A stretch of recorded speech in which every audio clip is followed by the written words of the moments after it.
اگر تمہیں اللہ کے نبی علیہ السلام کی بات پر یقین ہے بحیثیت مومن ہونے کے، تو نبی علیہ السلام نے کہا یا نہیں فرمایا خیرکم من تعلم القرآن وعلمہ، کہ تم میں سب سے بہتر وہ ہے جو قرآن کو سیکھتا ہے اور قرآن کو سکھاتا ہے۔ اگر نبی علیہ السلام کو اپنا نبی آخر مانتے ہیں، نبی علیہ السلام کی بات کو سچا مانتے ہیں، تو پھر کیوں نہیں مانتے اس بات کو کہ اس امت کے سب سے بہترین لوگ وہ ہیں جو قرآن کو پڑھتے اور پڑھاتے ہیں؟ امت کا کون سا طبقہ ہے جو قرآن پڑھنے اور پڑھانے والوں کو عزت دیتا ہے؟ کون سا طبقہ ہے جو قرآن کریم پڑھنے والوں کو اہمیت کی نظر سے، عزت کی نظر سے دیکھتا ہے؟ آج ہم میں سے، ہمارے بچوں میں سے، اللہ کرے کہ کوئی مسئلہ نہیں، ہمارے بچے KS کرے، IPS IAS بنے، بہت اچھی بات ہے، لیکن ہماری سوچ دیکھیے کہ ہماری بستی اور ہمارے محلے میں کوئی کسی کا بچہ حافظ قرآن ہو جائے، کون مبارکباد دینے جاتا ہے؟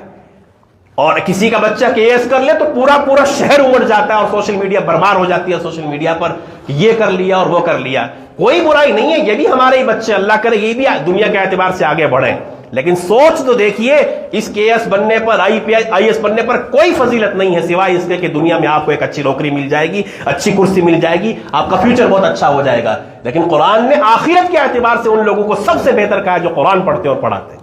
اور ہماری سوچ کیا ہے کہ قرآن پڑھنے پڑھانے والے ہیں۔ ایک اور مثال کے ذریعے سے اس بات کو سمجھیے، ہمارے گھر میں ٹیوشن لگائی جاتی ہے کہ بھائی فلاں میم میتھ بہت اچھا پڑھاتی ہے، اب اس کی منہ مانگی رقم اس کو دی جائے گی، وہ جیسا مطالبہ کرے گی نا کہ مہینے کے میں ایک بچے کے 3000 سے 4000 5000 لوں گی، ایک سبجیکٹ کے 6000 لوں گی، منہ کھولتے ہوئے اپنا دل سب کچھ نشاور کرتے ہوئے کہا جائے گا 6000 لیجئے، لیکن ہمارے بچے کا مستقبل ہے، اس کا خیال رکھیں، آپ جو مانگیں گی وہ آپ کو دیا جائے گا۔ اور جب ہمارے بچے کے لیے قرآن کریم کے پڑھنے اور پڑھانے کا معاملہ آتا ہے، یہ حافظ صاحب بہت اچھے ہیں، بہت اچھے قاری ہیں، قرآن کو بہت اچھے سے آپ کے بچے کو پڑھائیں گے، وہ اگر 1000 روپے کا مطالبہ کر دیں، 1000 روپے کون لیتا ہے قرآن پڑھنے کے؟ اللہ اکبر، یہ اس امت کا حال ہے۔